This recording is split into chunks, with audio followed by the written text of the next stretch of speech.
A young billionaire on the brink of death asked a homeless girl to pretend to be his daughter for 24 hours. But in his final moments, she reveals a secret that shocks the entire medical team. William Foster always knew that one day that envelope would arrive. It was a certainty he had carried ever since his father, and then his older brother, had passed the same way. Victims of a silent enemy that seemed to pursue the men in his family. Yet knowing this did not make it any easier to face the laboratory's letterhead lying on his desk for the past 3 days. The city was waking up lazily on that October morning, and from his office on the 20th floor, William observed the people below, tiny dots hurrying along, unaware of the drama unfolding high above them. His fingers drummed on the manila envelope in a nervous dance that betrayed his outward calm. "Enough," he murmured to himself, tearing the seal in one quick motion. His eyes, trained by years of reading contracts and legal documents, swiftly scanned the medical report. Though he knew what to look for, his heart still skipped a beat when he found it. Advanced metastasis. Prognosis, 3 months. At best, he would spend Christmas in a hospital bed. William picked up the phone, dialing a number etched permanently in his memory. "Dr. Martinez, yes, I got the results. I need to see you in person." The oncologist's office smelled of antiseptic and resignation. William knew that environment well. He had accompanied his father there for months. The same beige walls, the same bland paintings, even the same expression on the doctor's face when he removed his glasses to speak. "So you waited too long to get the tests, Mr. Foster," said Dr. Martinez, his voice bearing that specific tone doctors use to deliver bad news. "The tumor has spread aggressively. It's reached vital organs." "What are my options?" William asked, though he already knew the answer. "We can try some palliative treatments, but it would only—" The doctor hesitated. "Buy me a few weeks, William finished. "I understand." Leaving the hospital, the world seemed to have changed. The colors looked different, the sounds sharper, as if his senses were desperately trying to absorb everything they could in the time he had left. At a traffic light, a young couple crossed the street pushing a baby stroller, and William felt a pang in his chest that had nothing to do with his illness. "To Dr. James's office," he instructed his driver, deciding he couldn't postpone that conversation. The building where his friend and attorney worked was one of the first projects of William's real estate empire. As the elevator climbed, he reflected on how much time he had devoted to constructing buildings, forgetting to build something far more important: a family. James was on the phone when William walked in, but one look at his friend's face was enough for him to quickly end the call. "Will." "What a nice surprise," he smiled, though his smile faltered when he noticed the somber expression of his visitor. "What happened?" William walked to the window, looking out at the city he had helped shape. His eyes swept across the office walls, decorated with photographs of happy families. James specialized in family law, an irony that did not go unnoticed. "I need you to organize some things for me," he began, choosing his words carefully. "Legal matters that have to be resolved in the next 3 months. James frowned, processing the information. 3 months? Why that specific time frame?" "Because it's all the time I have left," William replied, his voice calmer than he had expected. The silence that followed was broken only by the distant sounds of the city. James opened his mouth to say something, but was cut off by a commotion coming from the street. Both approached the window, watching as 2 security guards tried to chase away a ragged-looking girl from the building's entrance. William watched the scene with growing interest. The girl could be no more than 12, and there was something about her face and framed by dark, disheveled hair that struck him as strangely familiar. Even after being driven away, she didn't leave. She simply sat on a nearby bench, hugging her knees to her chest. "Does she come here often?" he asked, without taking his eyes off the lonely figure below. "For a few weeks," James replied, clearly unsettled by the change of subject. We need to talk about your tests, about what we can do." "You know what's funny?" William interrupted him, an idea starting to form in his mind. "I've spent my entire life building places for other people to live, raise families, live their lives. And I never stopped to build that for myself." His eyes remained fixed on the girl below, who had now taken a tattered book out of her backpack and was reading, oblivious to the looks of passers-by. Something in that scene, her solitude echoing his own, awakened in William a feeling he hadn't experienced in a long time. Purpose. Maybe, he said more to himself than to James, there's still time to do something that really matters. James approached his friend, placing a hand on his shoulder. Will, you're not thinking straight. We need to focus on your treatment, on your options. My options? William laughed without humor. Did you hear what I said? 3 months, James. There are no options to consider. Their discussion was interrupted by James's secretary, who came in with a folder of documents. William took the opportunity to say goodbye, promising to come back the next day to handle legal matters. As he left the building, he paused for a moment, watching the girl who was still reading on her bench. She looked up briefly, meeting his gaze. It was only an instant, but William felt something indescribable, like fate was giving him one last gift, one last chance to make a difference. In his car, on the way home, William made a decision. He would not spend his remaining months in a hospital surrounded by doctors and nurses. He would not waste what little time he had left on treatments that would only prolong his suffering. No, he would use this time to do something meaningful, something that could, in some way, make up for the years he had wasted chasing only material success. He grabbed his phone and typed a message to James. Tomorrow, when I come back, I have a different proposal to discuss. Something that will change everything. He put the phone away and leaned back in his seat, closing his eyes. For the first time since he had opened that envelope, William Foster smiled. Maybe the end wasn't really an end. Maybe it was just the beginning of something much greater. For 3 days, William observed the girl.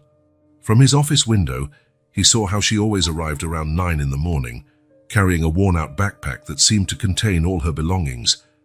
Sometimes she read a battered book. Other times, she simply watched people pass by, as though studying their patterns and routines. The security guards had given up chasing her away. The girl never caused trouble, never begged for money. She merely occupied her small spot on the bench in front of the building. William noticed that she always wore the same jacket, far too thin for the fall turning into winter, and that her dark hair desperately needed a cut and a comb. On the morning of the 4th day, rain was falling mercilessly on the city. From his office high above, William searched for her in her usual spot, but the bench was empty.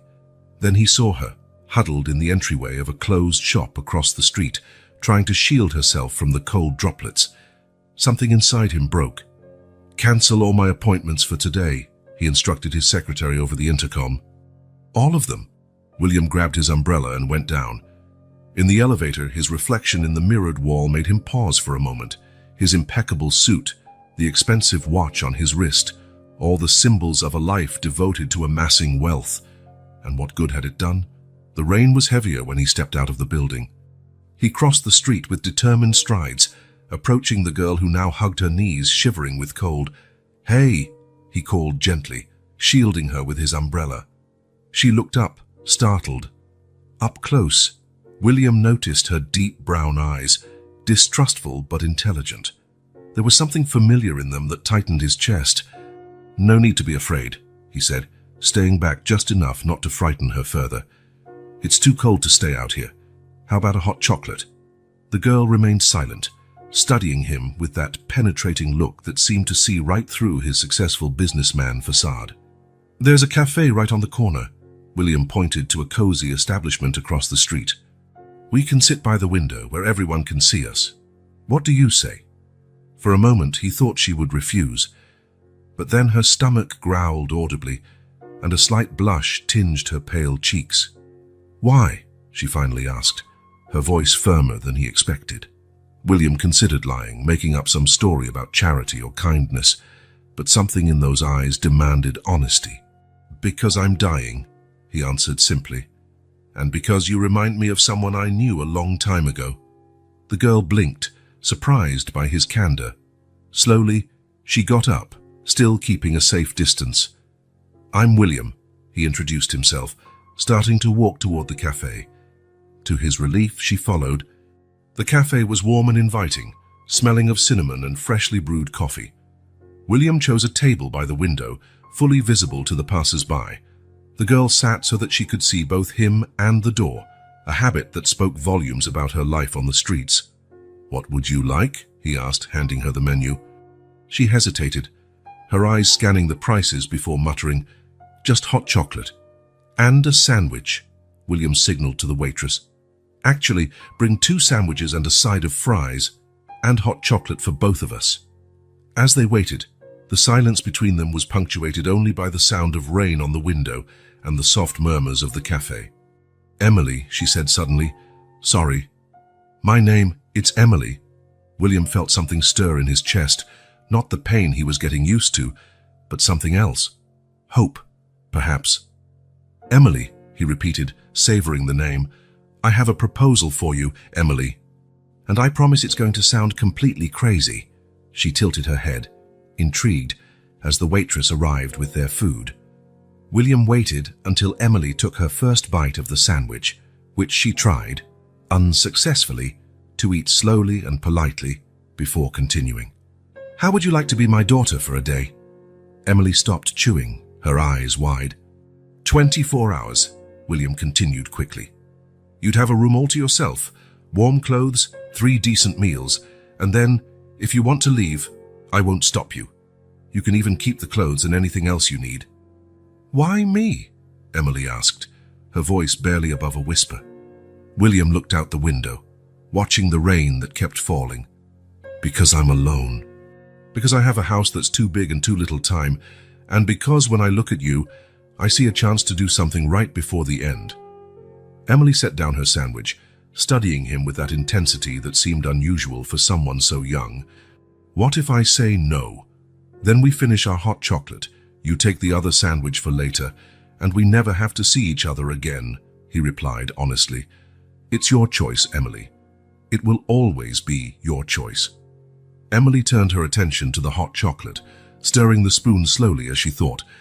The rain continued tapping against the glass, creating fleeting patterns she seemed to follow with her eyes. "A whole day?" she finally asked. "And then I can leave?" 24 hours, William confirmed. "And yes, you'll have total freedom to go afterward." Emily bit her lip, a gesture that made her look even younger. "Why should I trust you?" William took out his wallet and removed a business card, placing it on the table. "This is James Thompson, my attorney.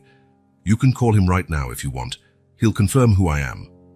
The girl picked up the card, studying it carefully before putting it into the pocket of her tattered coat. Her fingers drummed on the table for a few seconds, a rare display of nervousness. "Is there heating?" she asked suddenly. "In the house, yes, in every room. And can I take a hot shower?" William felt his heart constrict. "As many hot showers as you want." Emily looked out the window once more, watching the rain now coming down harder. A distant rumble of thunder seemed to relax her shoulders, as if nature itself had made the decision for her. "Okay," she said softly, turning to face him again. "But if you try anything—" "You have my card and James's," William interrupted gently. "And I promise your safety will be my priority." Emily nodded, finishing her hot chocolate in one last gulp. William noticed she discreetly wrapped the second sandwich in a napkin and stowed it in her backpack, a habit of someone who had learned never to waste food.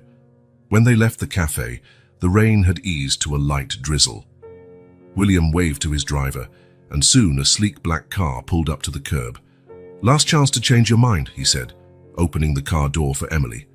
The girl hesitated for a moment, clutching the strap of her old backpack. Then, with a determination that seemed larger than her small frame, she climbed into the car. William followed, noticing how she sat as close as possible to the door, keeping an easy escape route. "Home, Robert," he instructed the driver. As the car glided through the city's wet streets, William watched Emily's reflection in the tinted window. Her face held a mixture of fear and hope, the same expression he was trying to hide. 24 hours. That was all he had promised, all she had agreed to. But as the car approached his house, William could not shake the feeling that those next 24 hours would change their lives forever. William's apartment occupied the top 2 floors of one of the city's most exclusive buildings.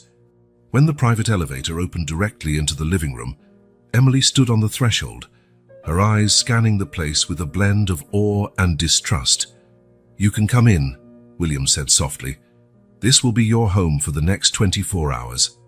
Emily took a hesitant step forward, her muddy sneakers leaving marks on the Italian marble floor. She noticed and stepped back, but William waved it off. Don't worry about that. Would you like to see your room first? She nodded, still clinging to her backpack as though it were a shield. William guided her down a corridor adorned with abstract paintings that probably cost more than a car. Here, he opened a door, revealing a suite larger than any space Emily had ever called her own. The bathroom is in there. There's hot water, clean towels, and, well, everything you need. Emily entered the room slowly, as if expecting it to disappear at any moment. Her fingers lightly touched the soft bedspread on the king-size bed, and William noticed a tremble in her lips. I'll arrange for some clothes, he said, trying to give her a moment of privacy. How about a hot shower in the meantime? Can I lock the door? Emily asked, her voice almost a whisper.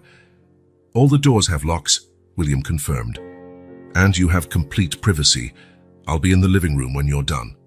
The moment the door closed, William heard the click of the lock. He smiled sadly. That sound spoke volumes about the life Emily had led so far. In his office, he made a few quick calls. The first was to a department store that offered home delivery, the second to his favorite restaurant. When he returned to the living room, he could hear the sound of the shower running. 15 minutes passed, then 30. After 45 minutes, William began to worry, but resisted the urge to knock. Emily needed this moment. Nearly an hour later, the bedroom door opened. Emily emerged wrapped in a white robe that was too big for her, her dark hair still dripping. Her face was flushed from the hot water, and for the first time, William could see how pale her skin was beneath the layers of street grime. Feel better? He asked gently. Emily nodded, and a small smile, the first one, appeared on her lips. The water didn't run out. The simplicity of that observation made William's chest tighten. How many times had this girl dreamed of a single hot shower without limits? The doorbell rang, making Emily flinch instinctively. It's just the clothes, William explained quickly.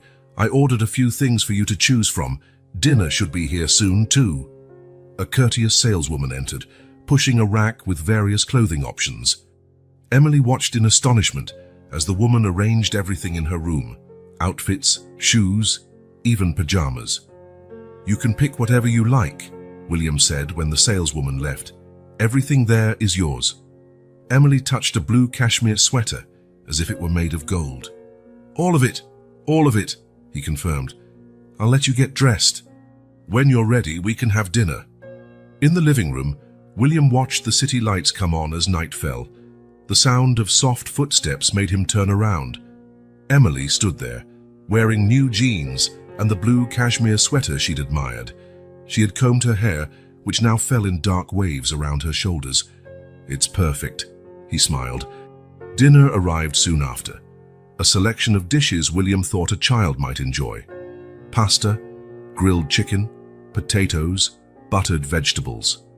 Emily sat at the formal dining table looking tiny in the tall-backed chair.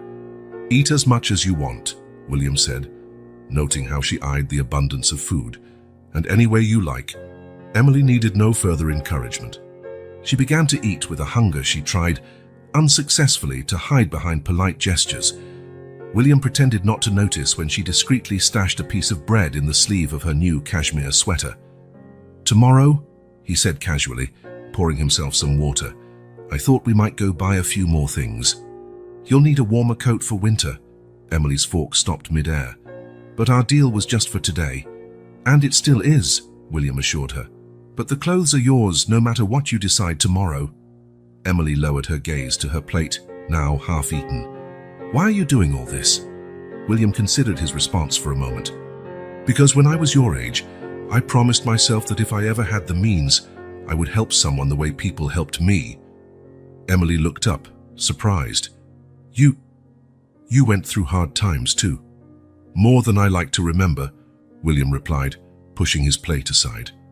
I lost my parents very young. If it hadn't been for a few good people who crossed my path, he let the sentence trail off, lost in memories. What happened after that? Emily asked, her curiosity overcoming her shyness. I studied hard. Worked even harder. Built all this. He gestured around the apartment. But you know something. Sometimes a hot meal and a safe place to sleep are worth more than all these expensive paintings. Emily nodded, understanding. Her gaze wandered around the luxurious living room until it stopped on the grand piano by the window. Do you play? She asked. William smiled. I used to. It's been a while. He stood up and walked to the instrument. Want to hear? Emily followed, sitting on the edge of the piano bench as William took his seat. His fingers touched the keys softly, and the first notes of Fur Elise filled the air. My mum, Emily began, then stopped, biting her lip. William kept playing, giving her space to continue or not. She used to hum this song, Emily finished quietly, her voice almost a whisper. William noticed how her eyelids were growing heavy, the day's exhaustion finally catching up. I think it's bedtime, he said gently, closing the piano lid. Emily didn't protest when he led her back to the bedroom. She paused at the door, hand on the doorknob. William? Yes? Thank you. For all of this. Good night, Emily, he smiled. Sleep well. Later, in his own room, William could hear the silence of the apartment that, for the first time in years, didn't feel empty. He picked up his phone and typed a message to James. Remember when you asked what I plan to do with the time I have left? I think I finally found the answer. He placed the phone on the bedside table and closed his eyes. The pain in his chest, a constant presence in recent days, seemed a little less important now. In the room across the hall, a girl who trusted no one had locked her door and, for the first time in a long while, would sleep in a warm, safe bed. Sometimes, William thought before drifting off, 24 hours can be enough to change two lives. William woke to the smell of coffee. For a moment, he was disoriented. He hadn't woken up to that aroma in years, not since his housekeeper had retired. Then he remembered Emily. He found her in the kitchen, on her tiptoes, trying to reach the shelf with the cups. She wore the same jeans as the day before, but had swapped the sweater for a simple t-shirt. Good morning, he said, causing her to startle. Sorry, I didn't mean to scare you. I just thought I'd make some coffee, Emily replied, stepping back from the shelf. But I shouldn't have touched your things. It's no problem. William grabbed 2 cups and set them on the counter. Actually, I was thinking of having breakfast out today. I know a great bakery nearby. Emily hesitated, looking at the coffee maker she had already turned on. William noticed her concern. But since you already made coffee, it'd be a shame not to drink it, he added, sitting down at the counter. Then we can go out afterward. The coffee was too strong, but William drank it without comment. Emily remained standing, sipping from her cup and watching him with that keen gaze that had become her trademark. The 24 hours, she began, end exactly when? Technically at 2 in the afternoon, William said, checking his watch. But like I said, you can stay longer if you want, or leave earlier. Emily nodded, processing the information. And where are we going? I thought we'd buy a few things you'll need. A decent coat for starters. William paused, feeling the familiar twinge in his chest. He ignored it. Then maybe we can grab some ice cream. Emily's face lit up for an instant before returning to its cautious expression. But William had noticed that brief moment of childlike happiness she tried to hide. Outside, Emily walked half a step behind William, her eyes alert to every movement around them. The shopping center was only a couple of blocks away, but she seemed nervous about going inside.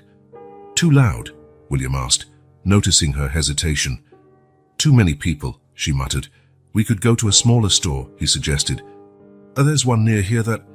A new, sharper pang made him stop mid-sentence. Emily noticed immediately. Are you okay? I just need to sit for a minute, William said, finding a nearby bench. The world tilted slightly when he sat down. Emily stood awkwardly by his side, shifting her weight from one foot to the other, clearly torn between concern and her instinct to keep her distance. Finally, she sat beside him. Is this why you're dying? She asked in a low voice. Yes, William replied, taking a deep breath as the pain subsided. But don't worry, I still have some time. How much? Enough to make sure you have a warm coat for winter, he smiled, rising slowly. Shall we? The store they chose was small and cozy, Emily tried on several coats until she found a navy blue one that looked like it was made just for her. When she looked in the mirror, a genuine smile broke free. "How you look like a real student now," William commented. Emily's smile faded. "I used to go to school before. I liked math." William absorbed that information carefully. It was the first time she had mentioned anything about her past voluntarily. "Ice cream?" he suggested, deciding not to press further. At the ice cream parlor, Emily chose double chocolate while William opted for vanilla. They sat at a table in the back, away from the hustle and bustle. "You never finished telling me," she said suddenly, "about how other people helped you when you were young." William watched his ice cream melt slowly. It wasn't easy. "But I got lucky. A teacher noticed I was good with numbers, got me a scholarship. Then I landed an internship that changed my life." "What about your parents?" "They died in an accident when I was 13. William paused, surprised by how long it had been since he talked about it. "Do you know why I'm telling you this?" Emily shook her head. "Because sometimes life is hard, but it doesn't have to be lonely." Emily stirred her ice cream, nearly melted by now. "Did you feel lonely after they died?" "Very," William admitted. "It was like the whole world moved on, except me." "I know how that feels," Emily muttered so softly that William almost didn't hear. Before he could respond, a fresh wave of pain hit him, more intense than before. He tried to hide it, but his hands shook, dropping his spoon. "Do you need a doctor?" Emily asked, alarmed. "No, it'll pass." He took a deep breath. "I just need a minute." Emily looked around as if seeking help, then did something unexpected. She reached for William's hand. Her touch was light, almost imperceptible, but it was there. When the pain subsided, William noticed silent tears running down Emily's cheeks. "Hey," he said gently. "No need to cry for me. It's not fair," she whispered. "You're the first person who cared," William completed softly. Emily nodded, letting go of his hand and quickly wiping her face with the coat sleeve. "Let's make a deal," William suggested, sitting up straight. "No more tears today. Instead, how about we stop by the park? I saw a swing set when we passed by." A small smile formed on Emily's face. "Aren't I too old for swings?" "You're never too old for swings," William teased. On the way back, Emily no longer walked half a step behind. She stayed beside William, occasionally glancing at him as if to make sure he was all right.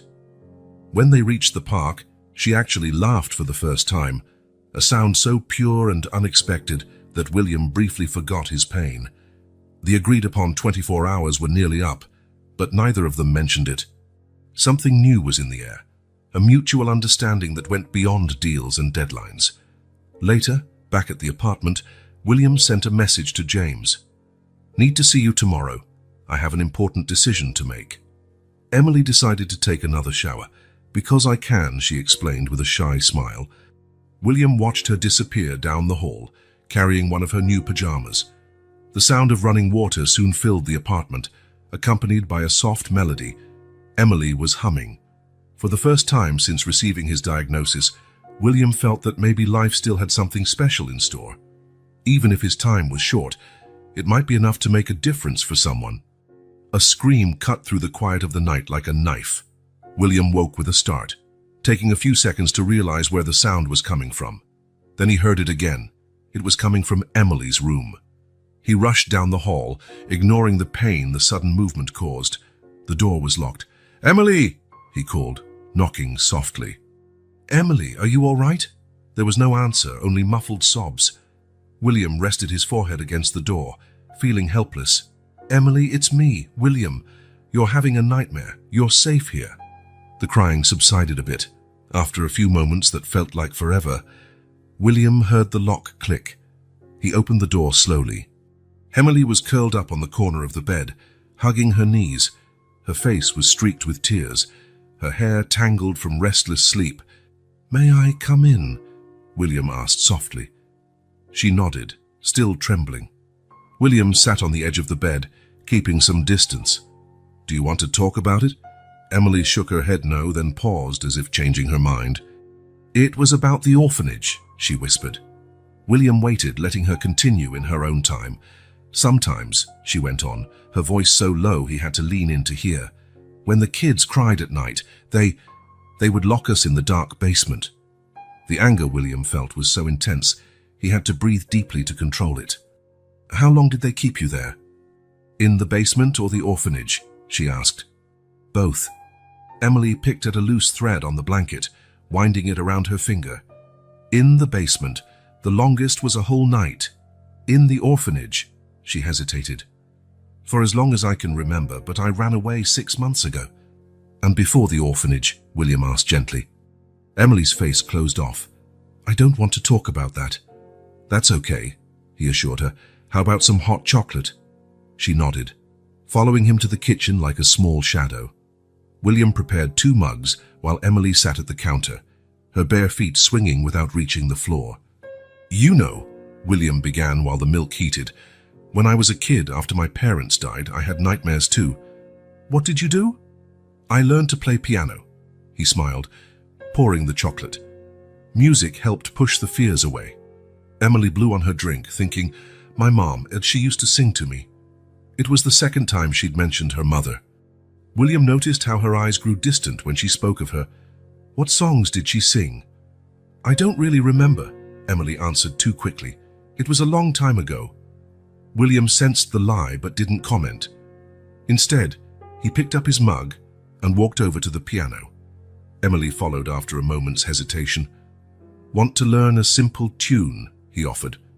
Emily sat beside him on the bench, setting her mug on the piano.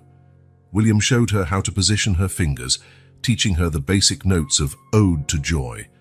While she tried to repeat the sequence, William noticed a small scar on her wrist, partially hidden by the pajama sleeve. Emily realized he was looking and quickly pulled the sleeve down. It was an accident, she muttered. Emily, William said softly, you know you can trust me, right? She stopped playing, her hands trembling slightly above the keys. You're going to die, she said abruptly, just like everyone else. The harshness of that truth, stated so simply, hit William like a punch. Yes, he admitted, but not right now. Not today. Promise. I promise.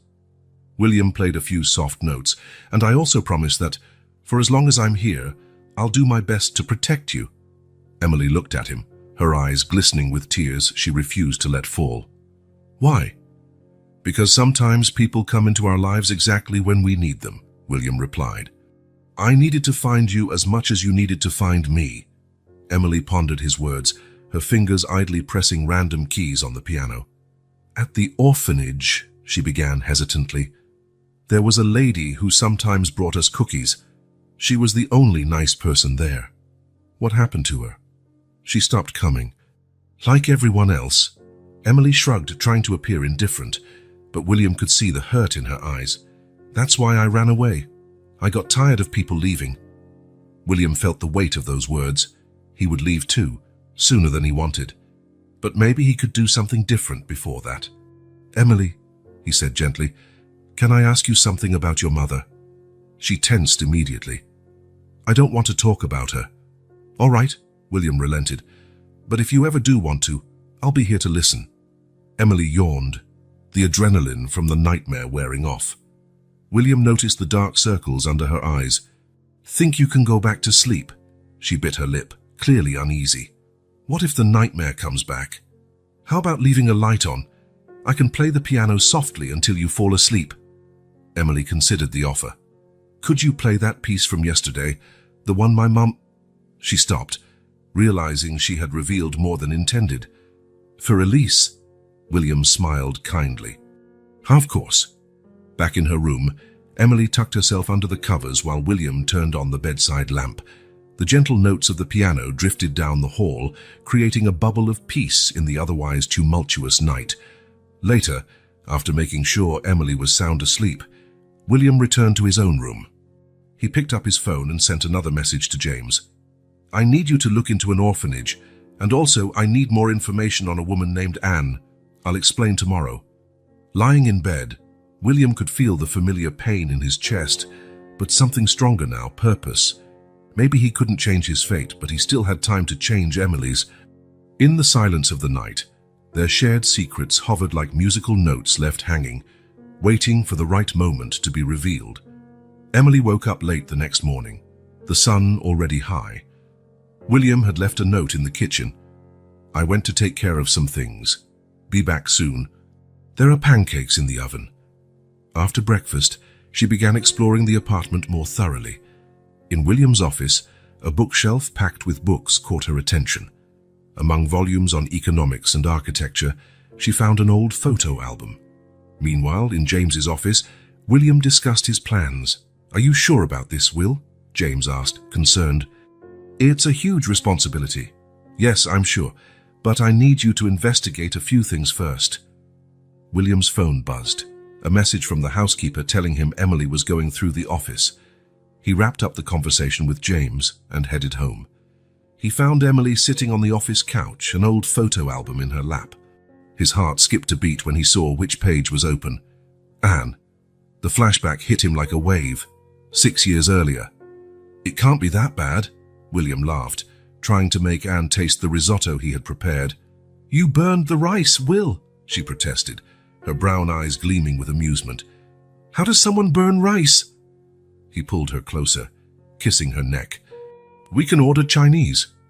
Again, she pretended to protest, but was already reaching for the phone. The afternoon sun came through the kitchen window, lighting up her dark hair with reddish highlights. William grabbed the camera. He always kept one handy back then. "Smile," he said. Anne turned, that smile he loved so much brightening her face. Click. It would be their last photo together. Present. "I'm sorry," Emily's voice brought him back. "I shouldn't have been snooping." "It's all right," William approached, sitting beside her. His eyes studied Emily's face, and, for the first time, he noticed the shape of her eyes, how her hair fell. How had he not seen it before? "Who is she?" Emily asked, looking at the photo. William picked up the picture carefully. "Someone who was very important to me." "What happened to her?" "She left," he answered simply, watching Emily's reaction. "Sometimes people have their reasons." Emily kept staring at the photo, apparently unaware that William was scrutinizing her. But he noticed small details, the slight tilt of her head, exactly like Anne. The way she furrowed her brow when concentrating. A sharp pain in his chest caught him off guard. William leaned on the couch arm, trying to mask it.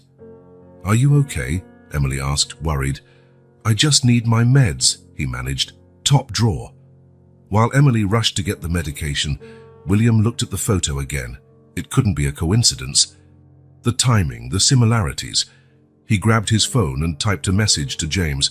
"I need you to dig up anything about Anne, urgently. Also, look for records of a child." Emily returned with the pills and a glass of water. Her small hands trembled slightly as she helped him. "Thank you," he said, noticing how she bit her lip. Another gesture identical to Anne's. "Should I call a doctor?" William shook his head, putting the photo back into the album. He had so many questions, so many suspicions, but he couldn't confront her yet, not without proof. "How about we order Chinese?" he suggested, noting how her eyes, Anne's eyes, lit up. Later, after Emily went to bed, William stayed up looking at old photos of Anne on his laptop. Each image seemed to scream the truth his heart already suspected, but he needed absolute certainty before taking any action. His phone vibrated, James replying, "You won't believe what I found. We need to talk first thing tomorrow." William closed the laptop, his mind racing with possibilities. In the next room, Emily slept, unaware that her life was about to change forever. He got up carefully, walking to the window. The city sparkled below, thousands of lights dotting the darkness. Somewhere, at that very moment, Anne might be looking at the same sky. Why had she left? The question that had haunted him for 6 years now took on a new angle. If his suspicions were right, no, he needed solid proof before letting hope grow.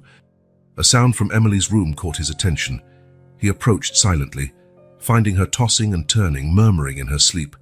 "Mom, don't go." William's heart clenched.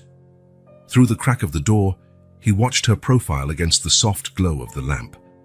How had he not noticed before? The same delicate nose, the gentle arch of the brows, even the way she slept with a hand under her cheek, exactly like Anne. He went back to his office and picked up the photo again. His eyes caught a detail he hadn't noticed. A delicate necklace with a bird pendant around Anne's neck. William remembered giving it to her on her birthday. He picked up his phone and added to the message for James. Specifically, look for birth records between May and July, 6 years ago, and find out everything you can about that orphanage. The pain in his chest returned, milder this time, like a constant reminder his time was running out. William took a deep breath, carefully putting the photo away. "Tomorrow," he whispered. "Tomorrow we start putting this puzzle together." In his bedroom, lying on the bed but far from sleep, William let his mind wander through the what-ifs. What if Emily was indeed? If Anne had left because... If all this time... Fate had a strange sense of humor, he thought. Right now, when his time was nearly up, life presented him with this extraordinary possibility. But maybe that was exactly why Emily had crossed his path. His last thought before drifting off was a silent prayer, that he would have enough time to find out the truth, time to fix the past, time to give Emily the future she deserved. The doorbell rang during breakfast. Emily was devouring her pancakes with strawberries, her new favorite breakfast, when the sharp buzz made her jump in her chair. "I'll get it," William said, noticing her discomfort. But before he could reach the door, he heard a familiar, irritating voice from the foyer. "William, your doorman told me you're sick. Why didn't you tell us?" Sarah, his sister, entered the apartment like a whirlwind, followed by her husband, Richard. Emily immediately shrank in her chair, her eyes assessing the newcomers. "Sarah," William greeted curtly. "What a surprise." "Surprise?" Sarah arched a perfectly shaped eyebrow. "Is that how you welcome your only sister when she rushes over after hearing your—" She trailed off upon noticing Emily. "And who is this?" William instinctively placed himself between his sister and Emily. "This is Emily. She's staying with me." "Staying with you?" Sarah laughed, but her eyes were calculating. "Since when did you decide to adopt a— Watch what you say," William cut in, his voice dangerously calm. Sarah composed herself, forcing a smile. "Dear, we need to talk. In private. There's nothing you can't say in front of Emily." Another wave of pain hit William, causing him to lean against the wall. Sarah rushed forward, feigning maternal concern. "See? You're not well. You need care, family around. You can't worry about a child right now." Emily stood silently, her eyes fixed on William. "I'll go to my room," she murmured. "No," William said firmly, catching his breath. "This is your home now. You don't have to leave." Sarah watched the exchange with narrowed eyes. "William, be reasonable. In your condition." "How did you find out?" he interrupted. "About my condition?" "Dr. Martinez is a friend of Richard," Sarah replied, as though it were obvious. "He told us about the diagnosis. 3 months. William, why hide this from your family?" William felt a different wave of pain, emotional this time.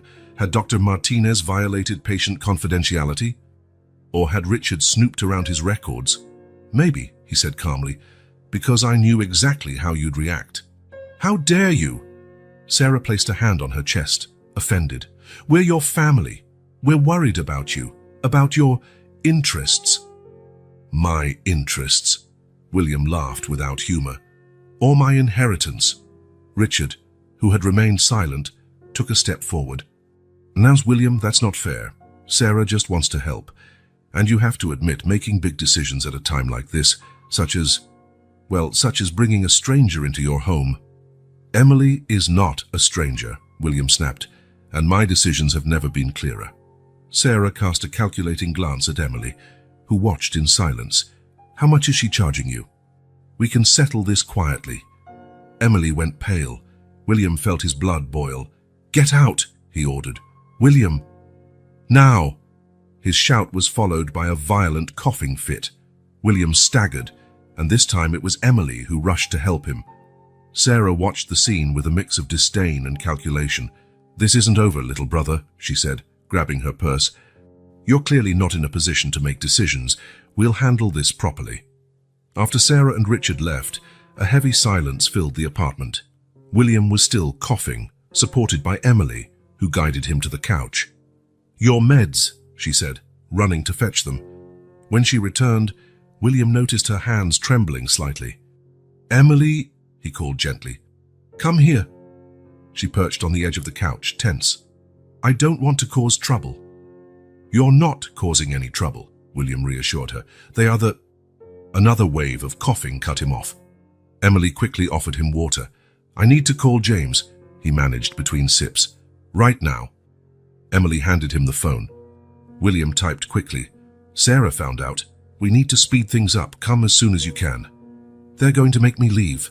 Emily asked in a low voice. "No," William answered firmly. "They don't have that power. But she's your sister, and you're far more important than she is." Emily stared at him, surprised by the conviction in his voice. William seized the moment to really look at her. Anne's eyes. That same determined expression. He needed to protect her, and quickly. The intercom buzzed. It was James. "Send him up," William instructed. Then, turning to Emily, he said, "James is the only family I trust. He's here to help."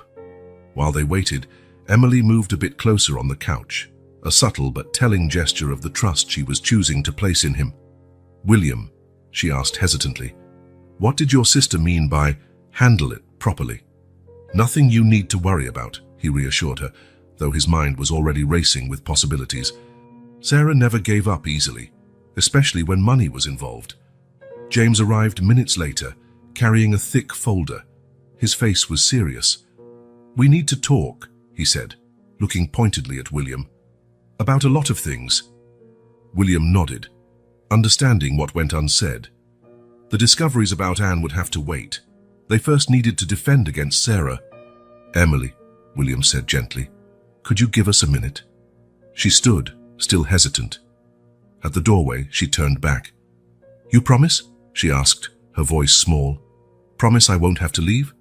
"I promise," William replied, and at that moment he knew he would do anything to keep that promise. "You're my family now." After Emily left, James opened his folder. "Sarah has already taken legal steps. She's questioning your capacity to make decisions." William closed his eyes briefly. The war had begun, and he had so little time, but when he reopened them, determination shone there. "Then we'd better strike first," he said, "because I'm not letting Sarah or anyone take Emily away from me. Not now that I've finally found her." James raised an eyebrow at that last statement, but William just shook his head. One battle at a time. First, stop Sarah. Then, when they were safe, he could finally figure out if his suspicions about Emily were true. Sarah wasted no time. The next morning, William's apartment was besieged by another wave of concerned visitors. Michael, his older brother, arrived first, followed closely by Aunt Margaret. "Will, be sensible," Michael said, sitting in the living room as though he owned the place. "You're not thinking straight." William stood by the window, deliberately turning his back on his family. Emily had taken refuge in her room the moment she heard unfamiliar voices. "It's funny," William commented, his voice calm. "How long has it been since I've seen you all? 2 years? 3? "Oh dear," Aunt Margaret interjected, her perfume overpowering. "You know how busy life can be. But family is family." "Family," William repeated with a bitter smile. "And how much did Sarah pay you to come?" Michael stood, offended. "That's insulting. We came because we care." "You care about my money, you mean?" The tension in the room was palpable.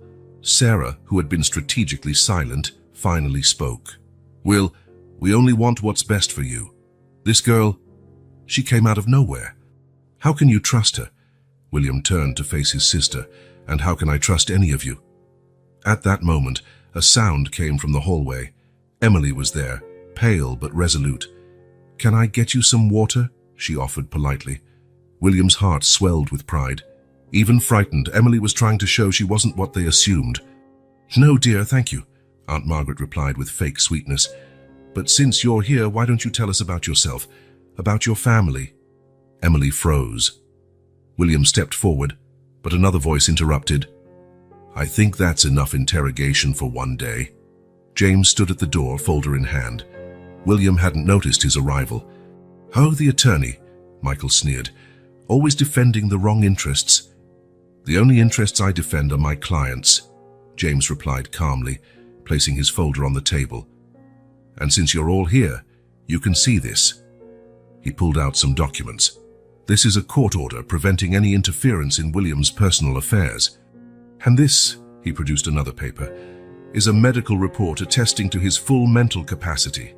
"This is ridiculous," Sarah exploded. "He's sick. He can't—" "He can," James interrupted. "And he will. Emily stays." "But she's a stranger," Michael protested. "No, she isn't," William answered firmly. "And if you keep pushing, you'll find out exactly how much power I still have." Sarah narrowed her eyes. "Is that a threat?" "I'm setting boundaries," William corrected. "Now, if you'll excuse me, I'm tired. James can show you out." Aunt Margaret rose, adjusting her expensive coat. "This isn't over, William." "Yes, it is," he replied. "Unless you want me to revise my will right now." The silence that followed was deafening. One by one, they left, shooting venomous glares at Emily, who stood strong beside William. As soon as the door closed, William staggered slightly. The strength he had shown was more front than fact. "Sit down," Emily urged, guiding him to the couch. The determination on her face reminded him so much of Anne that it hurt for more reasons than his illness. James locked the door and returned with a glass of water. "They won't give up easily," he warned. "I know," William replied, taking a sip. "Sarah has always been obsessive when it comes to money. And now she's got Michael and Margaret on her side." Emily sat near William, closer than usual, a small act of courage after what had just happened. "Why do they hate me so much?" she asked. "They don't hate you," William explained gently. "They hate what you represent. The possibility of losing the inheritance they believe they deserve." James cleared his throat, drawing William's attention. "There's more. Sarah hired a private investigator." William felt Emily stiffen beside him. "To investigate Emily?" James nodded. "I've got people monitoring the situation." "But—" he hesitated, looking significantly at William. "They might find out things even we don't know yet." William understood the message. If his suspicions about Emily and Anne were correct, Sarah's investigation might reveal the truth first. "I need some rest," William said, carefully standing. "James, stay for dinner. We have a lot to discuss." "Of course."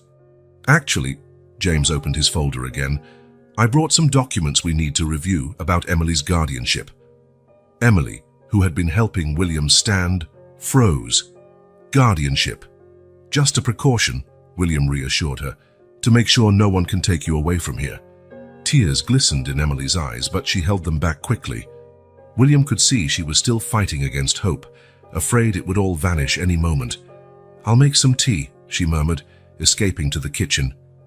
Once Emily left, James turned to William.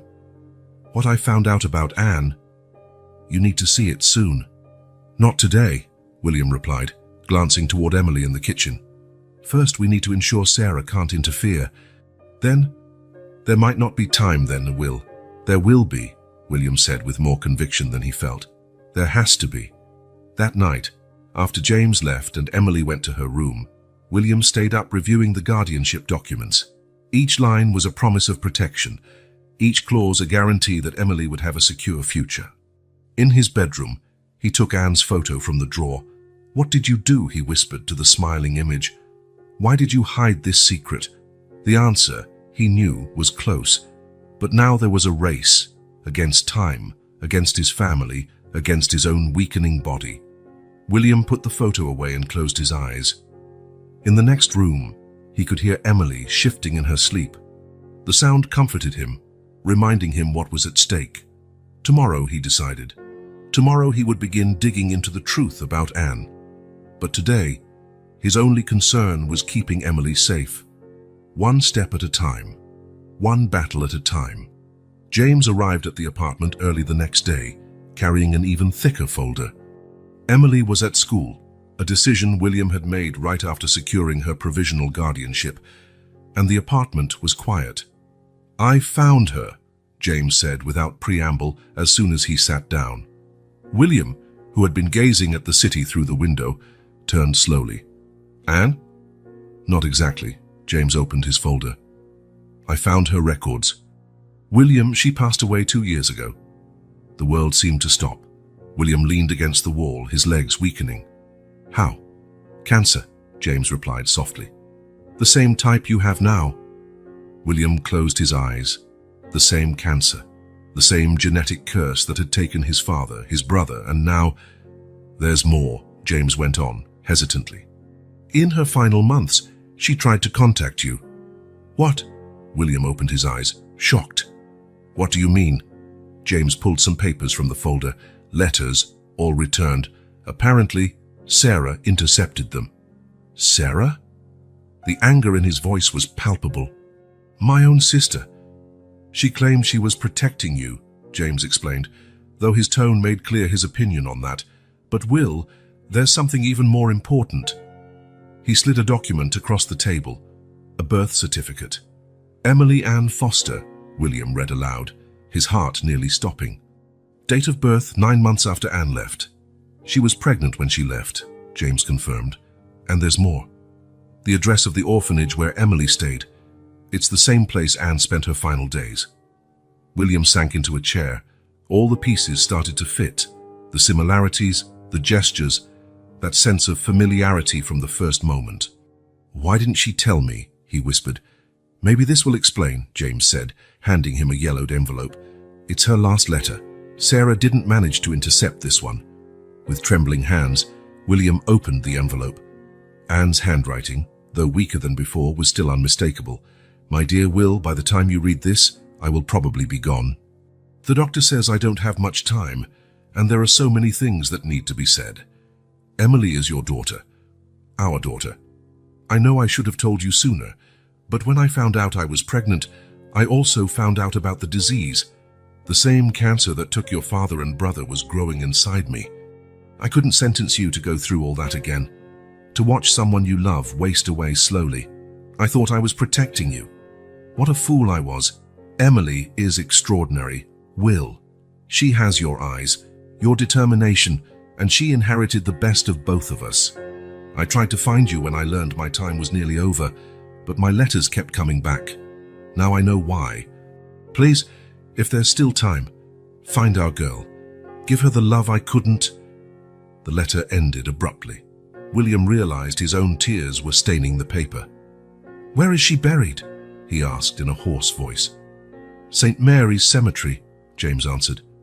Would you like to go there? William nodded, but before he could stand, a stabbing pain hit him. Stronger than all the previous episodes. Will? James rushed to support him. I'm fine, William gasped, though his pale face said otherwise. I'm calling an ambulance. No. Emily. She'll be out of school in a few hours. I can't. You need a doctor, James insisted. Already on the phone with emergency services, William had no strength to argue. The pain was too intense. James, he called as his friend spoke to the paramedics. Emily can't. No, not yet. Not like this. How am I supposed to explain your hospitalization? Tell her it's just a precaution, William breathed through the pain. And James, those guardianship documents, and are they ready? Yes, but bring them to the hospital. I need to sign before Sarah tries something. The ambulance arrived in 15 minutes, though it felt like an eternity to William. Every second was precious now. He had so much to do, so much to say. Call the school, he instructed James as the paramedics loaded him onto a stretcher. Tell them I'll pick Emily up later. Will, promise me, James. She can't come home to find no one there. James nodded, grabbing the documents about Anne and placing them in his briefcase. In the chaos, a small envelope fell to the floor, a photo of baby Emily in Anne's arms. Keep that, William said, his voice weak. It's not time yet. At the hospital, the doctors moved quickly. The pain subsided somewhat with medication, but from Dr. Martinez's expression, William could see how serious it was. We need to run more tests, the doctor said. The tumor might be... How long? William interrupted. Dr. Martinez hesitated. It's hard to say. How long? If we continue aggressive treatment, maybe a few weeks. But a few weeks will be enough. William closed his eyes. I just need time to do what has to be done. James walked in as soon as the doctor left. Emily is with my wife. I told her you had to travel on business and she'd stay with us for a few days. Did she believe it? No, James replied sadly. She's too smart for that. But she accepted it for now. William tried to sit up, but James gently stopped him. The documents, he said. I need to sign them now. While signing the papers that would guarantee Emily's future, William thought about Anne, about how she had faced the same battle alone, trying to protect him. Now it was his turn to protect what she loved most. James, he said when he finished signing, promise me you'll take care of her, that you'll tell her about Anne and about me when the time's right. You'll tell her yourself, James insisted, but his voice betrayed his uncertainty. William smiled weakly. You've always been a terrible liar, James. He closed his eyes, exhausted. Just don't let her think she was abandoned. Not by Anne, not by me. James stored the documents, now definitive and irrevocable. Out in the corridor, he could hear raised voices. Sarah had probably already learned of William's hospitalization. I'll keep Sarah away, James promised. Get some rest. But William was already slipping into a fitful sleep, haunted by images of Anne blending with Emily's face. Mother and daughter, so alike, so precious, and he, like Anne before him, racing against time to protect those he loved. In his pocket, James carried the photo that had fallen, the first and last image of Anne with her daughter. Soon, that photo would tell a story that would forever change Emily's life. But for now it was just another secret, waiting for the right moment to be revealed. Emily was nobody's fool. She knew something was wrong the moment James's wife showed up at school to pick her up. The story about William's business trip was obviously a lie. He could barely stand the day before. I want to see William, she said as soon as she got into Claire's car. Emily, honey, he's in the hospital, right? Claire sighed, looking at the girl in the rearview mirror. How did you know? He promised not to lie to me, Emily responded simply. Please, take me there. Claire hesitated, but something in Emily's determination made her change course. At the hospital, they found James in the corridor arguing quietly with Sarah. You have no right, Sarah was saying. I'm his sister, and I have his power of attorney, James shot back. Then he saw Emily and went pale. Emily, Claire, Where is he? Emily asked, ignoring the adults trying to stop her. This isn't the time, Sarah began, but Emily cut her off. I'm not talking to you. James couldn't help a small smile. Room 305, he said, ignoring Sarah's furious glare. But Emily, he's weak. Emily was already heading down the hallway, her small-eyed determined steps echoing on the sterile floor. She stopped at the door, her heart clenching at the sight of William hooked up to several machines. Hey, he smiled faintly when he saw her. Aren't you supposed to be in school? Don't lie to me, she pleaded, coming closer to the bed. Ever? William nodded slowly. I'm sorry. I just wanted to protect you. Like she tried to protect you. William froze. What are you talking about? Emily pulled something out of her pocket, the photo of Anne that had fallen from James's folder. I found this on the floor of the apartment. Her voice trembled. She's my mother, isn't she? For a long moment, only the beeping machines broke the silence. William studied Emily's face, so much like Anne that now it seemed impossible he hadn't seen it before. Yes, he finally answered. Anne was your mother. Emily sat on the edge of the bed, her small hands clutching the photo. Why did she abandon me? She didn't abandon you, William replied softly. She was sick. Like me. The same disease? William nodded. Emily took in the information quietly, tears streaming down her cheeks. Did she try to find me? She asked at last. Every single day, another voice answered from the door. It was James, holding the folder of letters. She wrote to William tirelessly in her final months.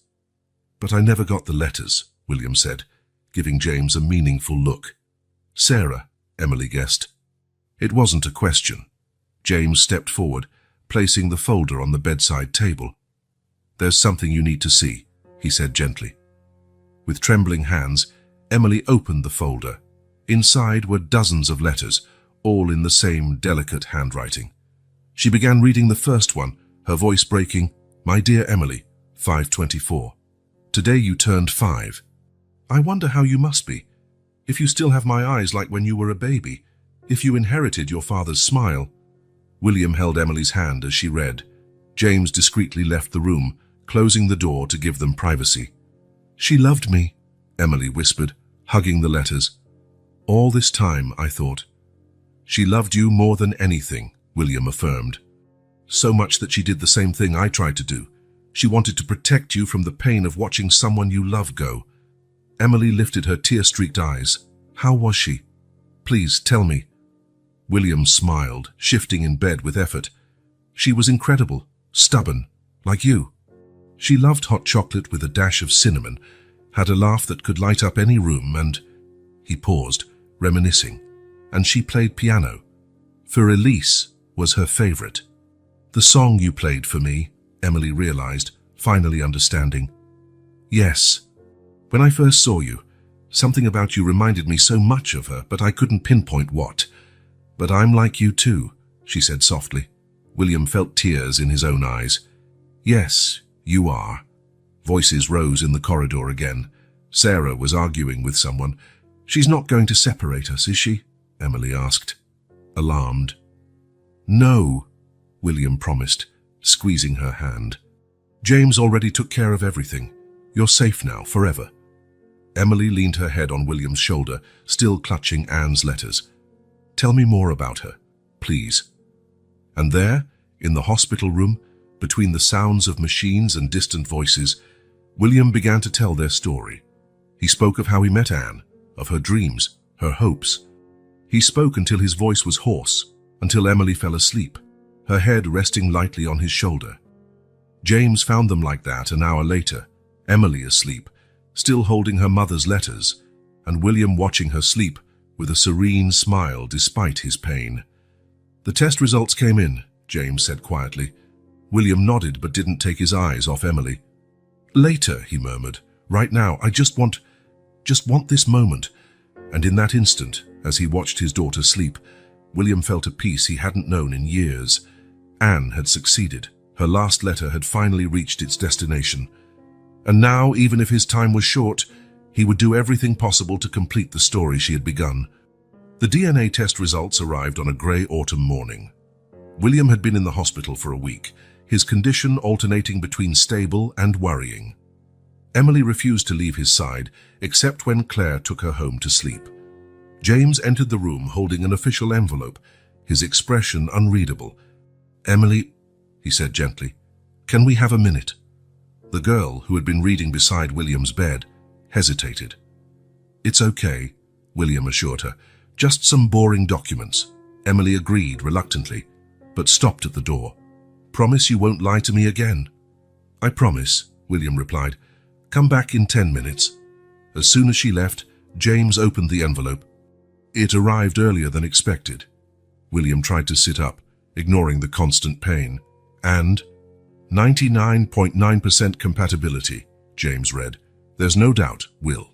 Emily is your daughter."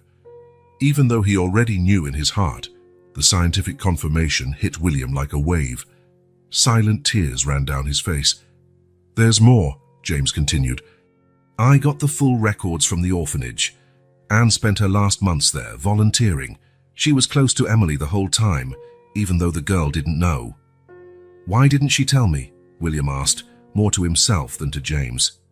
"Maybe she explains in this." James took out another envelope from the folder. "We found it among her personal effects. It's addressed to Emily." The letter was sealed, kept all these years waiting for the right moment. William held it like something precious and fragile. "Call her," he asked. Emily returned, her sharp eyes assessing the charged atmosphere in the room. "Have a seat," William said, patting the side of the bed. When she did, he handed her the envelope. "This is for you." "From your mother." Emily's hands trembled as she took it. "Did you read it?" "No, it's just yours." Emily opened the letter carefully, as if afraid it might disintegrate. The handwriting was the same as the other letters, but stronger, from a time when the illness had not yet weakened Anne. My beloved daughter, if you're reading this, it means you finally found your father, and knowing William as I do, I'm sure he's already discovered the truth. You must have so many questions, so much hurt. You have every right to hate me for keeping you two apart. But before you judge me, let me explain. When I found out I was pregnant, it was the happiest and most terrifying moment of my life. Happy because you were a miracle, the purest love I've ever known. Terrifying because that same day, I found out I had the same disease that took William's father and brother. I saw what that disease did to him, how it destroyed him to watch his family slip away, one by one. I couldn't condemn him to go through that again, not with the woman he loved, not with his own daughter. So I ran. It was the hardest decision of my life, but I promised myself that one day, when you were older, I'd tell you everything. Fate, however, had other plans. The disease progressed faster than expected. When I knew my time was short, I tried to find William, but my letters never got through. In my last months, I managed to volunteer at the orphanage just to be near you, to see you grow, even from a distance. You had no idea who I was, but each of your smiles, every little achievement, lit up my days. Emily, my little warrior, I hope one day you can forgive me. And William. He is the most incredible man I've ever known. Give him a chance. You both deserve each other. With eternal love, your mother, Anne. Emily let the letter fall onto her lap, tears streaming freely down her face. William reached out, and she clung to his hand as if it were her lifeline. She was there, Emily whispered. All that time in the orphanage, she was there. Do you remember her? William asked gently. Emily closed her eyes, searching her memory. There was a volunteer. She always brought me books. She'd sit in the garden reading. She used to hum Für Elise while organizing the library. William squeezed her hand, feeling his own tears fall. James quietly slipped out, leaving father and daughter alone. The DNA test came back, William said after a moment. But I think we already knew, right? Emily nodded, a small smile appearing through her tears. Ever since that picture in your office, you have her same smile. She paused. Our smile. William pulled Emily closer, hugging her with all the strength his condition allowed. She nestled against his chest, still clutching Anne's letter. I'm sorry, he murmured into her hair. I'm sorry I wasn't there sooner. It wasn't your fault, Emily responded, just like it wasn't hers. At that moment, they heard raised voices again in the hallway. Sarah must have heard about the test results. She can't do anything now, can she? Emily asked, tensing up. No, William assured her. You're my daughter. Legally, officially, in every way that matters. Emily relaxed. Dad, she said for the first time, testing the word. William's heart swelled. Yes, daughter. Can we visit Mom when you get better? William swallowed the lump in his throat. They both knew getting better was becoming less likely, but neither was ready to face that truth. Of course, he said, and we can bring flowers, white roses, her favorites. Emily smiled through her tears. How did you know they're my favorites too? Because you're just like her. William pressed a kiss to her forehead. And just like me. The best parts of us both. Outside the room, James was keeping Sarah at bay, showing her the documents proving William's paternity and Emily's permanent guardianship. But inside those four walls, father and daughter had their own world, united not only by DNA but by something far stronger. The love Anne always knew would exist between them. Somewhere, William was certain Anne was smiling. Dad? Emily called again, tasting the word once more. Tell me more about Mom. And so, as the afternoon light faded, William began sharing all the stories he'd held onto for years. Each memory was another bridge he built. Each of Emily's smiles was another promise fulfilled. The truth, finally revealed, was not an end, but a new beginning for them both. In a makeshift office next to the hospital room, James arranged a stack of documents while William signed them methodically. Emily was at school, a routine they insisted she keep, despite her reluctance to be away from her father. Are you certain about this? James asked. watching William sign yet another document. It's practically your entire fortune. What better purpose could it serve? William replied, his voice weaker than before. I want her to have everything Anne and I couldn't give her before. James nodded, pulling out another set of papers. And Sarah? It's all in there. William pointed to a specific folder. Neither she nor anyone else in the family has any rights. Emily is my sole heir. They'll contest it. Let them, William said, smiling faintly. You're the best attorney I know, James. And now, as Emily's legal guardian, you'll have every power to protect her. James stopped shuffling papers, looking at his friend. I still can't get over it, Will. Being her guardian, it's a huge responsibility. And there's no one I trust more, William replied, leaning back on the pillows. You and Claire always wanted a daughter, and Emily needs a family when I... Don't finish that sentence, James interrupted. The doctors said the new treatment... James, William gently cut him off. We both know the truth. What matters now is ensuring Emily is protected. Footsteps sounded in the hallway. Emily came into the room, still wearing her school uniform, her face lighting up at the sight of her father. So how was class? William asked, quickly hiding the documents. Same as always, she shrugged, then smiled. I got an A in math. Of course you did, William smiled proudly. You take after your dad. Emily blushed slightly, still adjusting to these shows of paternal pride. She sat on the edge of the bed, pulling something out of her backpack. I brought something, she said, handing William a paper. It's an assignment I did for my writing class, about family. William took it, his hands trembling slightly. The title read, My Family, a Story of Love and Redemption. James discreetly stepped out, leaving them alone. As he read, silent tears slid down William's cheeks. Emily had written about Anna and about him, about how fate sometimes uses strange ways to bring people together. Is it good? She asked hesitantly. It's perfect, William replied, pulling her into a hug. Just like your mother, you have a gift with words. Emily nestled into his embrace, careful not to disturb the wires and tubes attached to him. Can I stay here tonight? William looked at James, who had returned to the doorway. His friend nodded discreetly. Of course, William said, but first, we need to talk about something important. Emily straightened, her expression turning serious. She'd learned to recognize that tone. James and Claire, William began gently, they've been really good to you, haven't they? Yes, she replied cautiously. They're nice. Emily, William held her hand. You know I'd do anything to stay with you forever. I know, she whispered, tears starting to form, but we have to be practical, just like your mother was. William took a deep breath.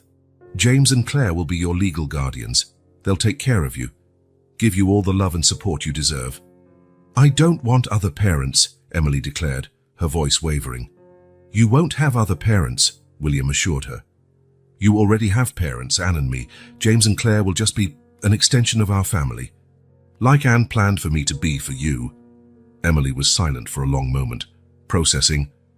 Can I still come see you every day? Every day, William promised, though both of them knew that promise carried a ticking clock. James moved closer, sitting in a chair by the bed. Emily, I want you to know we'll never try to replace your parents. We're just here to continue their love for you. Emily looked at James, then back at William. Can I think about it? Of course, William smiled. There's no rush. But there was, and they all knew it. Time was running out, just as it had for Anne. Later, after Emily had fallen asleep on the hospital sofa, William called James over. The school papers, he whispered so as not to wake her. Everything's set. Yes.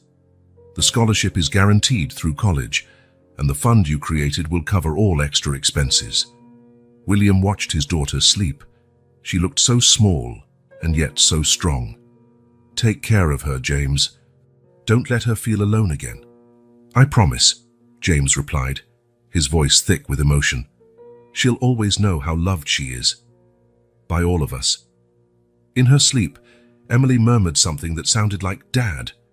William felt his heart constrict with both pain and love, grateful for having these precious moments with her.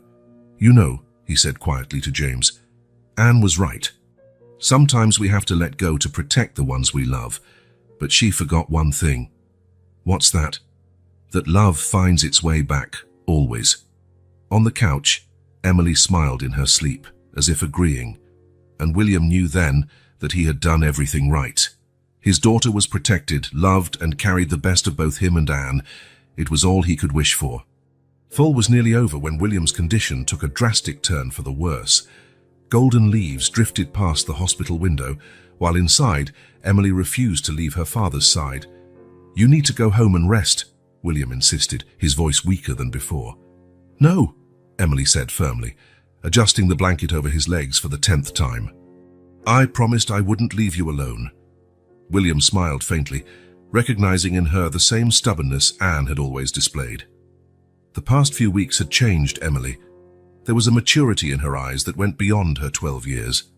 "At least go get something to eat," he pleaded. "James can stay with me in the meantime." As if on cue, James walked in, and Claire was right behind him, carrying a small basket. "We brought dinner," Claire announced in a cheerful tone, "including that chocolate cake you love, Emily." Emily looked at William, who nodded reassuringly. "Go ahead."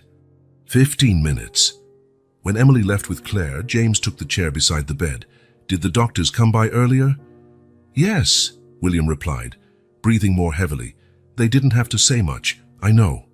"Will, it's okay, James," William interrupted softly. "I got what I needed.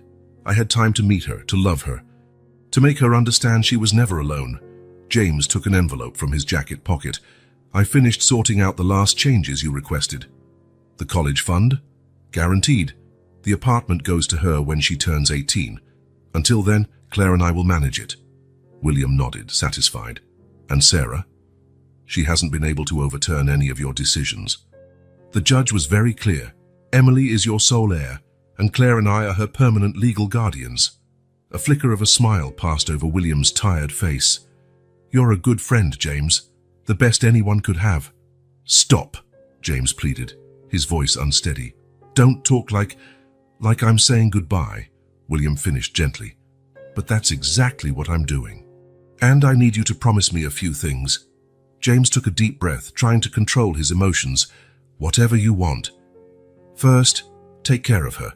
Not just practically, I know you and Claire will do that, but emotionally. Emily, she holds a lot inside, like Anne did. I promise." "Second," William continued, his voice getting weaker, "there's a letter in my office. In the false bottom of the second drawer. It's for Emily, for when she turns 18. James nodded, making a mental note. "And third," William paused to catch his breath, "take her to visit Anne regularly. She needs to know she has two parents who loved her more than anything." "I'll handle all of it," James promised, holding his friend's hand. Footsteps in the hallway signaled Emily and Claire's return. The girl entered holding a small slice of cake. "I brought you some," she said, setting the plate on the bedside table. "Just one bite." William smiled, but shook his head. "Save it for later. Right now, I just want you to sit with me." Emily carefully perched on the edge of the bed while James and Claire quietly left the room. For a moment, father and daughter simply watched the leaves falling outside. "You know what your mom loved most about fall?" William asked softly. "What?" "The sound of the leaves under your feet. She said each leaf told a different story." Emily smiled.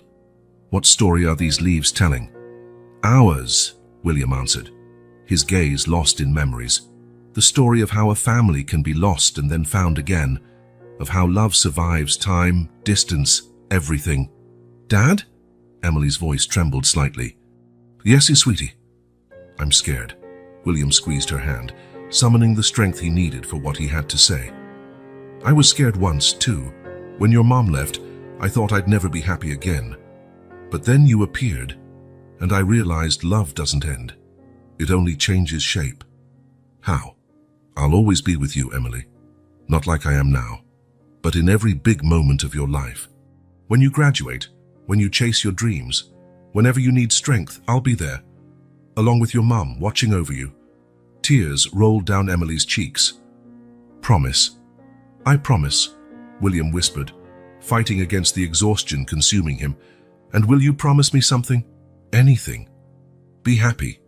That's all your mom and I ever wanted. Emily rested her head on her father's shoulder, as she had done every night lately. Tell me more about Mom. And William did. He told her about the first time he met Anne, about how she always saved the last bite of chocolate for the ND, about her dream of becoming a writer. He talked until his voice gave out, until he felt Emily drift into a light sleep against his shoulder. Thank you, he whispered to the universe, to Anne, to whoever had granted him these precious moments with his daughter, for everything. Night crept in. James and Claire stayed at the hospital, giving father and daughter their space while remaining close by. At some point, Emily fell into a deeper sleep, still holding her father's hand. William fought to keep his eyes open, taking in every detail of his daughter's face. It was astounding how much she resembled Anne when she slept, the same peaceful expression, the slight furrow of her brow. Around midnight, he felt the shift. It was as though something inside him knew it was time. James, he called softly. His friend was by his side in a second. Should I wake her? No, William replied, his voice barely a whisper. Let her sleep. It's better this way. Claire approached too, silent tears on her face. Take care of her, William asked, though he knew he didn't need to. Tell her stories about us. About Anne, about me, about how we found each other at just the right time. Always, Claire promised, holding his other hand. William glanced at Emily. My girl, he murmured. So strong, so brave, just like her mum. A soft smile appeared on his face as his eyes began to close. Anne, he whispered, you were right. Our daughter is perfect. The heart monitor next to the bed began to slow. James reached for the call button, but William gave a slight shake of his head. It's all right, he said, his voice almost gone. I'm ready. Emily stirred in her sleep, cuddling closer to her father, as if some part of her subconscious knew she needed this final moment. Tell her, William breathed with difficulty, that these last few months have been the best of my life. Claire gently draped a blanket over Emily, while James gripped William's hand. And James, William called one last time. The letter. Don't wait until she's 18. Give it to her whenever it feels right. With his remaining strength, William pressed a kiss to Emily's forehead. I love you, my daughter, he whispered. The monitor turned into a single continuous tone, but in that quiet room, surrounded by those he loved, William Foster slipped away peacefully. His final thought was one of gratitude for finding his daughter, for having the chance to love her, for knowing she would be protected. Outside, the last leaf of fall drifted from its branch, dancing through the night air before resting on the ground. As Anne had often said, every leaf tells a story. And William and Emily's story, though brief, was one of love, redemption, and second chances. Emily wouldn't wake until the next morning, but in her dreams, she smiled, perhaps dreaming of a place where her parents were together, where love never ended, where stories had happy endings, even if they came in a different way than we imagine. The cemetery was silent that winter morning. Snowflakes drifted gently, covering the graves with a pristine white blanket. Emily, wrapped in her navy blue coat, the one William had chosen for her, stood between two headstones. On the left, the newer one, its lettering still sharp, William Foster, beloved father. On the right, the older one, Anne Miller, beloved mother. James waited a few steps behind, giving her the space she needed. 6 months had passed since William's funeral. 6 months in which Emily had faced her grief with the same quiet determination she'd inherited from her parents. Hi, Dad, she said softly, kneeling to place white roses on both graves. I brought flowers for you and Mum. They're her favorites, remember? The cold wind brushed her hair, like a gentle caress. Emily smiled through her tears. I'm living with James and Claire now. They're good to me, just like you said they would be. Claire taught me how to make that hot chocolate with cinnamon Mom liked so much. She paused, adjusting the flowers. School's okay. I joined the choir, and guess what? I'm learning piano. The teacher says I have a natural talent. She smiled again. I guess I got that from both of you. James watched from a distance, his heart heavy. Emily came to the cemetery every week without fail, talking to her parents as if they could hear. And maybe they could. "It's time," he called gently when the snowfall grew heavier. Emily nodded, kissing her fingertips and touching each headstone before standing. On the way back to the car, she stopped suddenly. "James, I think I'm ready now." He knew exactly what she meant. The letter, the last message from William that he had guarded these 6 months, waiting for the right time, as he had promised. "Are you sure?" Emily nodded, tears in her eyes but determination in her voice. Back home, Claire was waiting with hot chocolate and cookies. The apartment where Emily now lived with James and Claire was smaller than William's but cozy and full of life. Photographs covered the walls, some old, salvaged from William and Anne's belongings, others new, capturing Emily's first hesitant smiles in her new home. James went to his office and returned with a slightly yellowed envelope. "Your dad wanted you to have this when you were ready," he said, handing it to Emily. With trembling hands, she opened it. William's handwriting was firm, different from the shaky lines of his final weeks in the hospital. "My dear Emily, if you're reading this, it means you found your path. I know it wasn't easy. I know there was pain, unanswered questions, maybe even anger. But I hope there was also love. A lot of love. When I met you on that rainy day, I thought I was giving shelter to someone in need. I never realized I was finding my reason for being, the continuation of the story Anne and I began. Your mother and I made mistakes. Out of fear, out of pride, out of thinking we were protecting each other. But love, true love, always finds its way back. Emily, you are the best of both of us. Anne's strength, her courage in the face of adversity. My stubbornness, yes, it's a virtue. My passion for building something lasting. Never forget, you were never alone. Even in your darkest moments at the orphanage, your mom was there, looking out for you in the only way she could. And now, even if we can't be with you physically, we're still right beside you in every choice you make, in every dream you pursue. Live, my daughter. Live fully. Love intensely. Build your own story. And know that wherever we are, Anne and I are so very proud of the incredible young woman you are becoming. With eternal love, your father, William." Emily pressed the letter to her chest, silent tears streaming down her face. Claire sat beside her, wrapping her in a gentle hug. "He knew," Emily whispered. "Even before I showed up, he knew I'd need these words someday." James smiled, sitting on her other side. "Your dad was always like that. He saw farther ahead than most." Emily carefully folded the letter and put it back in the envelope. "I want to frame it," she decided, "along with a photo of the three of us." "Three of you?" Claire asked, puzzled. With a small smile, Emily pulled a crumpled photo from her pocket, the image of Anne holding a baby, with William by her side. It was a digital collage James had made, combining separate pictures to create the family that had never officially been together. "It's us," Emily explained. "Our family." A few days later, the framed photo and letter took pride of place on Emily's bedside table. It was the last thing she saw before sleeping and the first thing she saw when she woke, a constant reminder that she was loved. The following spring, on Emily's birthday, James surprised her with a special gift, the keys to William's apartment. "You can't live there yet," he explained, "but you can visit whenever you want.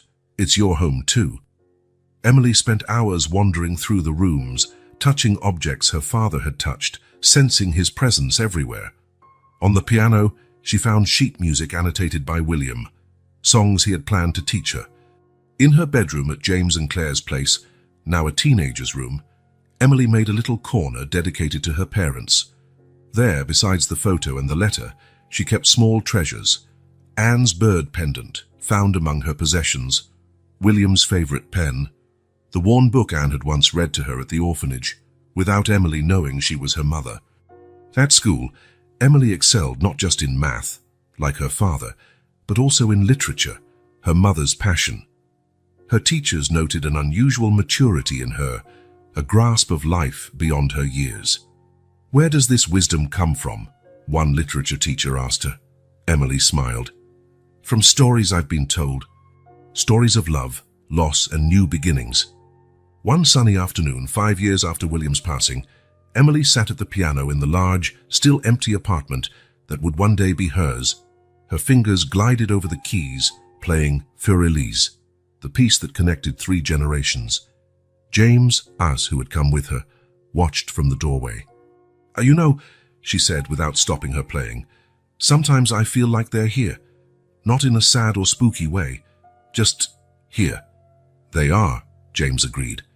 In your smile, your talent, in the amazing person you've become. Emily ended the piece with a gentle flourish, as William once did. I think I understand now, she said, closing the piano lid. Why Mom did what she did, why Dad found me. And why is that? Because sometimes we have to let go to protect the ones we love, but true love always finds its way back. She smiled, echoing William's words. Always. As they left the apartment, Emily paused for a final look. Within those walls, 2 people who never should have been separated found their way back to each other through her. It was a legacy of love she would carry forever. I'm ready, she told James, closing the door. There was no sadness in her voice, only acceptance and hope. Outside, spring was bursting with color and new life. Emily Foster walked forward with her head held high, carrying William and Anne's love, not as a burden but as wings.